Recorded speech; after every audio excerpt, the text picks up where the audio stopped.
Hi everyone. As you might know, we've been going through Doctor Who over time, and we were scheduled to talk about the Doctor Who Season 2 finale episodes soon. With the recent allegations that have come out against Noel Clarke, we no longer feel comfortable discussing those episodes. We're going to skip them and go straight to the Season 3 Christmas special, The Runaway Bride. We stand with the victims of these crimes. Hey Danny, how you doing, man? Pockets! There you go. Yes, well... I'd like to add that Discord cut out, so I just heard what seemed to be some kind of terrified parrot shitting itself. Well, I shouted pockets. Oh, understandably so. Do you get it? I do get it, yes, because pockets. Catherine Tate makes several references to pockets. Do you get the joke, Dan? It's the culmination of our arc in this episode when the Doctor finally has pockets. Oh! But anyway, in case you couldn't tell, we're talking about... From that flawless comedy bit that we opened the episode with. Yeah, smooth as Smooth as a nice, chunky salsa. yeah. Chunky salsa, that's how I describe our show. It's just like bits of good stuff that we've just obliterated and mixed it. No, you know what it is? It's like supermarket salsa. You know when you pick up a salsa from the supermarket and you look at the tub and you think, I guess salsa's just salsa.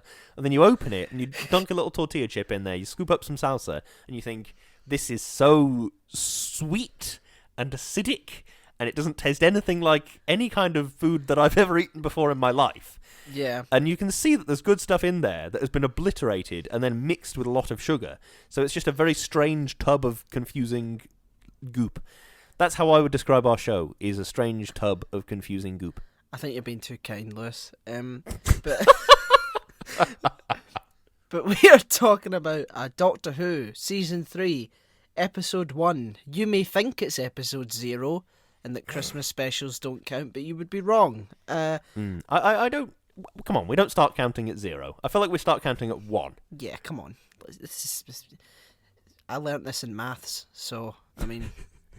Well, it's alright. What did I do? I did A-level maths. Oy. Don't do A-level maths. Unless you want to go into maths as a career or something. But what you learn how to count to 1 in A-level maths? Well, no, I didn't. I learned how to use, like, graphs and equations and crap. It was intense. Except now I still have that moment, like when I'm handing someone cash in a shop, and I'm like, okay, I don't know how to make this money that I have in my hands equal £16. I'm there with, like, notes and coins thinking, how do I make £16.30 out of this mess in my hands? And inevitably, I just start counting, and they go, yeah, that's right. So that's handy. That reminds me of that Peter Kay joke when he used to work behind the till, and he's like, yeah, that's £3.42, please. Do you want the 42? What? Do you want the 42? Yeah, I do. Because otherwise it's not right, is it? But anyway, we're talking about The Runaway Bride. And it was written by Russell T Davies. It was directed by what? Well, hey. Oh. Just for Russell T Davies. Well, hey. Well, hey. And it was directed by Eurus Lynn. And it's starring... Also, well, hey. Fuck's sake.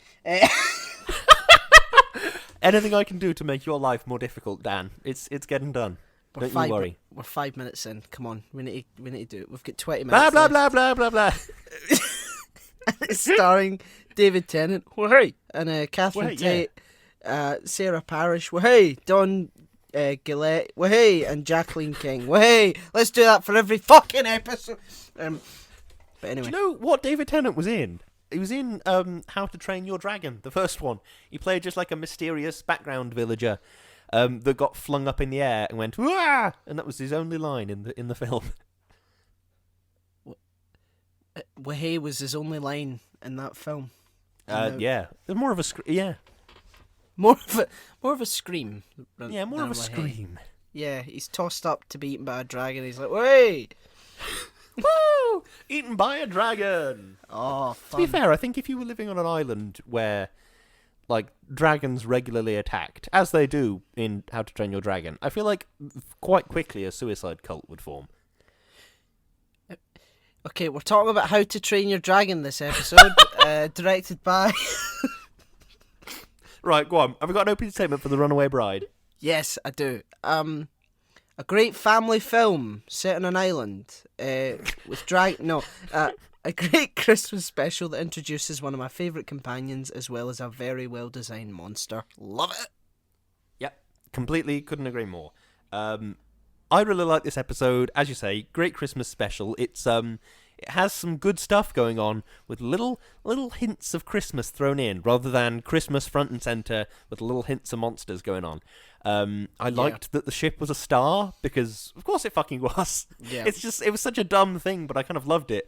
And also Harold Saxon was the bloke who was, because they had I think it was a guy in a tank or something, and he said, Mr. Saxon says fire at will, sort of thing. Yeah. So that's like a nice little thing for what's coming up. I also love David Tennant and Catherine Tate together. They're really good. I like Catherine Tate a lot. I like David Tennant a lot. They have great chemistry. It's really good. I agree. Again, just with creepy room questions, that's one of my first notes. They're already sort of showing off their great chemistry together. They've got really good comedy chops. It's like two pals bickering. Which I really like. I really Sorry, I really like it when the Doctor's like mates with a companion, and not having a romantic relationship with them. You know. I think that's one of the reasons I like the 13th Doctor and Yaz. I think they have a very good, very good dynamic, because they are kind of mates. It's like, I think we all have that friend who's like got. I mean, I think I am the friend that has very little common sense. I think we all kind of empathise with Yaz in a more direct way than I think I have with other companions in recent years. Because you can sort of see, oh yeah, it's that friend that you have to be like, no, you can't eat soap. Why would you think you can eat soap? You know what I mean? Yeah. It's having to tell the Doctor, like, just basic. Do you know what I mean? Yep, definitely. No, I agree. You're completely right about the chemistry, though. It's these. It's the banter / bickering / whatever it might be. It's almost like it reminds me of the episode of American Dad where they're trying to cast for a new newscaster, and Francine gets the job because her banter with Terry is really, really good. Yeah. It's like that, but it's, I don't know. It's when they're sat on the edge of the building. Don't you stop bleeping me! It's just really good. It's just back and forth. Yeah, he's sat there like, I don't get it. You're not clever. You're not powerful. You're unimportant. It's like, see this friend of yours, just before she left, did she punch you in the face?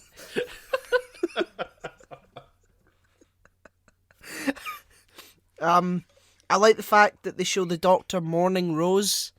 That you know, he's an actual character with feelings that doesn't just get dropped, like, you know, like with Matt Smith. When Amy and Rory left, well, I suppose they did. That did annoy me. Yeah. I suppose they did show a little bit. Like, it was very mopey, living in a cloud. I suppose. Yeah. I'll have to retract that now. Oh, Daniel Kerr is formally retracting his statement. No, I like that it's. I think I like that we're shown the real life impact of it in this episode. If that makes sense. Like the thing that the Doctor has the luxury of living in a cloud when he's grief stricken. It's like, well, I don't want to be grief stricken anymore. I'm going to live in a cloud. Yeah. But like, so we only see like a quick little soupçon of he's a bit mopey in a cloud, and he's wearing Amy Pond's glasses. It's like, oh great, yeah, okay. But I like that because David Tennant is the Doctor that wants to be a human, and I think that's. In real life, you don't get the privilege of sitting in a cloud. You have to just be grief-stricken in life. You have to keep on going to work and keep on doing just basic shit like laundry, and you're really sad. And I kind of like that we see that the Doctor is living his normal life, but he also feels kind of shite at the same time. You know what I mean? I quite like it. It also takes a sort of dark turn, because like you can definitely tell that his grief is sort of like him standing there, like just murdering these creatures. Like he's like, Donna has to say, "You can stop now. Like you've done it. Let's go." Which is kind of you know, super fucked. Yeah. Yeah, but out there, you know, like Matt Smith just sort of went in a cloud and was like, ooh, and then but like David Tennant committed arguably a war crime, Well, I don't think it's arguably a war crime. He massacred children. I'm pretty sure that is a war crime. Well, I mean, that's what I want to talk about, the morality of the action. Like, well, yeah. How justified was he in killing them? Yeah, because I suppose the question is, could he have... It's always struck me as a bit odd, because I never understood what the Rachnos are going to eat. Are they going to eat the people, or are they going to eat the buildings? Because if they've got, like, exoskeletons, then I wouldn't be surprised if they were like, oh, no, yeah, we eat rocks. And then the minerals from the rocks go to our exoskeleton. Because they're kind of spidery crab things. So I can kind of see, yeah, spiders have exoskeletons. I would believe it if somebody told me that spiders occasionally eat rocks. I would believe that. I mean, David Tennant said, oh, the Rachnos were carnivores, omnivores. They devoured whole planets. Okay. I see. That was a very good David Tennant. It was like David Tennant morphed into his father. It was very strange. Yeah. He aged 50 years in that sentence. Carnivores, omnivores. It's just a shouty man in a pub. Like, carnivores. No, yeah, I suppose, so the question is, would it have been more moral for David Tennant to have... because essentially it's a trolley problem. Do you kill the Rachnos to save all humans, or do you allow the Rachnos to kill all humans, knowing that... I suppose the Rachnos are then going to go on and do more killing? Yeah, I really don't know. I would say he was... I think he had to do that. Yeah, I think is morally justified, yeah. Yeah. I don't like that he sort of stayed behind and was clearly just... It wasn't about, oh, well, I don't have any other option. He was clearly sort of angry and, like, wrathful at it. Yeah, yeah. Which, you know, actual characterization. Like with the family nice. of blood, almost. Yeah. Yeah, exactly. Nice bit of characterization. It is good. It's this is what I was... this would have been a much better episode. I'm sorry, a much better example for me to give than what I said in the Game of Thrones episode. By the way, the book that I mentioned in that episode is called The Lie by C.L. Taylor. It's a good book. You might want to read it. But anyway, yeah, the example I gave was, characters sometimes face miniature foibles, and then through that, where they develop. That was what I like about this. I mean, it's not a miniature foible by any twisting of the words, but it's the Doctor is faced with something and then deals with it and overcomes it and makes a decision. And based on that decision, we learn more about his character, rather than in the Stephen Moffat era of, he's the destroyer of worlds, he's this. Okay. He doesn't do anything. Maybe you could show me that. Yeah. Okay, time for I Am the Doctor speech, number 2752. The Electric Boogaloo. It did annoy me. It's my dad used to make this joke about how when Matt Smith first joined up, it was like they just had a corridor in the BBC Cardiff filming studio or whatever it was. Yeah. That they just redecorated every week and ran up and down it. Because that was kind of what it felt like. Yeah. It was, this thing is happening. What? We'd better run up and down a corridor for 45 minutes until it's resolved. That's what it felt like. But I do like that the Tennant era, it feels a bit more boots on the ground, sort of... You're faced with moral quandaries. It's difficult to make these decisions, rather than, oh no, doctors, this horrific thing has happened, and then you have to go and fix the horrific thing. Yeah, or like you're invited to sort of guess the ending, and then Moffat sort of pulls a, haha, it was this the entire time. Information that you could not have known at all. There you go. Mm-hmm. I'm clever. Good old Moffat. Love him. Yeah. He gets such a bad rap in this show, doesn't he? He gets absolutely slaughtered every week. And he's like, you're not even at me. You're not even at me yet. Oh God, imagine when we get to him. What's the first Moffat episode? It's the one with the Atraxi and all that. Yeah, the 11th hour. Oh, yeah, that's an okay episode. It's subtle. Yeah. Such a dick to Moffat. Any good? Yeah, that was subtle. Put that in your face. This is less of a question, more of an anecdote. I am given to understand that wedding dresses with pockets now exist. Do they? It was such a problem that they now exist. I know very little about tailoring clothes, but I know a small amount, so we're going to go with that. The reason dresses don't have pockets, I think, is supposed to be because, I mean, in theory, it's so that women will buy handbags, because it kind of makes sense. But, like, I think the idea is that the reason dresses don't have pockets is because it would ruin the line of the dress if there's something big and heavy in your pocket. Yeah. But then, balance out how much you need a pocket versus how much your dress needs to be the correct shape. Do you know what I mean? Yeah. But yeah, I'm now given to understand wedding dresses with pockets do exist. Oh, well, there you go. Yeah, which is very, very, very exciting and interesting. I wonder how much this episode played in that revelation. Very little, I would imagine. I would imagine little to no impact. I love how every Doctor Who monster that a writer gets their hands on, like, is the biggest bad in the universe, and then you never see them again. like yeah, the omnivores, they devour whole planets. They come from the dark times, billions. Like, yeah, but they just don't show up. They're at the center of the Earth, and this is the first time that we're coming into contact with it. What the fuck? Mm-hmm. It's weird. It really annoys me. Plus, if that's a tunnel right down to the centre of the Earth, and he's just poured a big load of water, he drained the Thames into it. Yeah. Is the Thames going to get refilled? What's going on there? Yeah, and to be honest, how much, like, I don't know how big the Thames is, but if it's like a journey to the centre of the Earth, I doubt you'd be able to see it. I would imagine that's most of the water on the planet. Do you know what I mean? Yeah, I doubt you'd be able to see it. Like, at the bottom, I doubt you'd be able to see, like, some lights at the centre of the planet. Like, It's a long fucking way down. It's no 30 feet. It's like fucking, I don't even know how many miles. How far to the centre of the Earth? Thousands of miles at least. Centre of the Earth. It is 3,959 miles. Well, yeah, you're not going to see that from... No, I don't think... Even if... I mean, I don't know how hot the core of the Earth is. I guess it's very hot. I am not a scientist. No. Maybe it's that... Well, it's not bright like a sun, surely. No. It's bright like lava. So, I know, I reckon you wouldn't be able to see it. Over 4,000 miles, essentially. Yeah.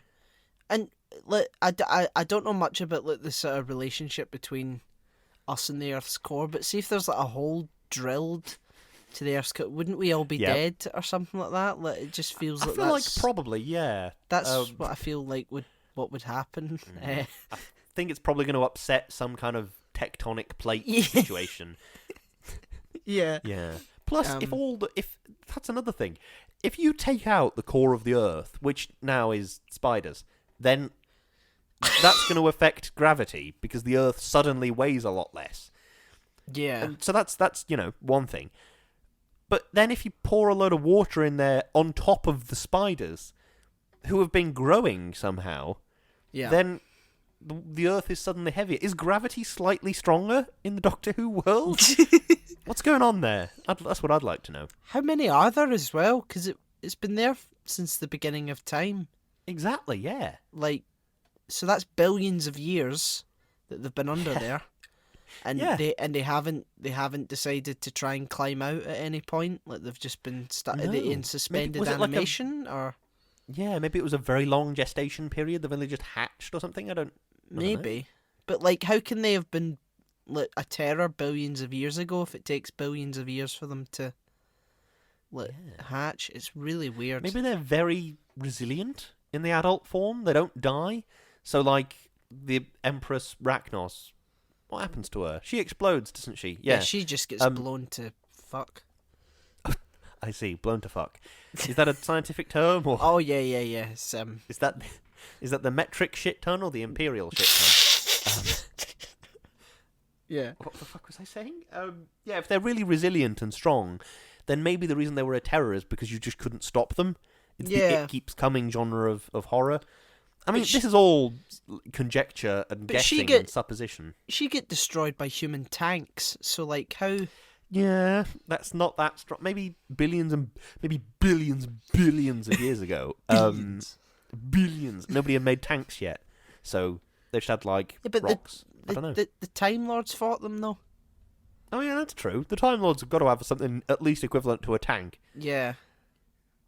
Like, the history is so weird. Yeah, we don't get involved or anything like that, and then they just offhand say, yeah, we killed an entire species. That's kind of strange. A good point. So the thing that I love about Doctor Who is that it's like comic books in that, like, comic book storylines, when you take a step back, are fucking insane. Yeah. Like, there's this Spider-Man comic book series where Mary Jane died because she was exposed to Peter Parker's radioactive semen. So then she just got cancer and died. Oh and my then that was God! the entire plot. Exactly. That's insane. That's completely insane. Oh, yeah, we felt it was time to write her out, so we did it tastefully. Yep, exactly. And then What the fuck? I know exactly, but that's my point. There are maybe not Doctor Who episodes quite like that, but Doctor Who episodes that are equally insane and make little to no sense. And that's sort of that's what I love about it, is that it's fucking insane. Yeah, I mean, to be fair, look, Bill sort of became a puddle and fucked off. That's true. Bill did become a puddle. Oh, I love that. That's great. Bill became a puddle. What happened? I've started watching this Doctor Who. I'm very intrigued to see what happens to Bill. How does her story end? She becomes a puddle and flies away. What? Because the thing is, can you imagine Bill interacting with the 13th Doctor? That'd be great. Oh, that would be so good. That'd be so exactly. fun. She would be excited about asking questions, and the 13th Doctor would be really excited answering them, as opposed to Peter Capaldi getting annoyed. That's quite. I fucking love Bill. She's great. She is. She's a good character. Sort of wasted, I think. Massively wasted. Brilliant character in one season. Yeah. Come on now, make it make sense, Chibbers. Yeah, it's the same way. Like we're coming into sort of Martha's realm now, who is one of the most underrated characters. Yeah, in the entire show. I love Martha. She's great. She's the thing I love about Martha is after she leaves the Doctor, she sort of sees how the Doctor's life and the Doctor's style of lifestyle, as a normal man might say, how the Doctor's lifestyle just completely fucks up other people. And she says, you know what, I don't want that for myself. And then she actively prevents that from happening. Yeah. She's like, okay, well, I'm medically trained, and I'm going to go and work for UNIT, and I'm going to have my foot in both worlds. She chooses to live a happy life, and then she gets to live the happy life. It's really good. Yeah, and she's one of the first to in fact, no, she's the first in the entire canon of New Who that says, "Fuck this! This is unhealthy. I'm away. I'm not going to be chasing after you. I'm not going to be someone's ghost." That's pretty fucking big, I think. Who else does that? The Graham and Ryan do. I'm trying to think backwards. Yeah. Amy and Rory get Weeping Angeled. Yep. Clara becomes a time thing. Yeah. Or something. She just flies away. Yep. She flies away with Maisie Williams. That's just Moffat's way of just taking care of everything. She had a tasteful death, right, in Face the Raven. She'd made a mistake. She had to pay for her mistake. Her corpse and throw her around the universe. Yeah. It's kind of insane. Who else? Bill became a puddle. Turned into a puddle. Nardole sort of walked away with a colony of people and set up a sort of small town, I guess. But which is kind of a horrific sort of, because the implication of those episodes to me was that the Cybermen are going to win. Yeah. You can't stop it. And Nardole, the Doctor's just like, oh, okay, you want to live in this perpetual hell, Nardole? That's fine. Don't worry about it, mate. Yeah. Do you know what I mean? Fuck. Yeah, you're right. It was before Bill and Nardole. Clara, we did a Clara. I think Amy and Rory. I think Graham and Ryan and Martha are the only ones that wanted to walk away. Because Donna gets her brain destroyed. Who else? I can't think of anyone. Yeah, they're the only ones that walk away. It's insane. It's like how the US president, it's like one of the most dangerous jobs in the world, statistically speaking, because so many presidents have been assassinated. So it's like that. You become a companion of the Doctor. There's a fighting chance you'll get your brain exploded or just straight up die. Yeah. It's like, oh, what was it? When Donna, I know we're jumping ahead, but when Donna comes back, she asks, "Did you meet anyone?" And the Doctor was like, "Yeah, I had a friend, Martha. I ruined her life. Yeah." Just so fucking casual, like, oh my god. And Donna's like, what? Something you want to tell me? It's like, You want to explain that one there for me, mate? It's like what's coming up on Sunday. Now, a warning? But, any I'm trying to see if I've got any more notes. I think I'm out of notes, to be honest with you. I love Catherine Tate dealing with is it Lance, her husband. Yeah, what a name. Lance to the heart. Yep. And what's the fucking name? The lady that Lance gets with at the wedding. Neris. Neris. That's it.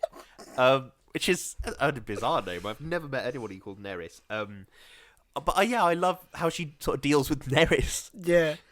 Thank you, Neris. You had the reception without me. Hello, I'm the Doctor. They had the reception without me. Yes, I gathered. Oh, I love it. It's so good. I think I'm out of notes, Chuck. Are you?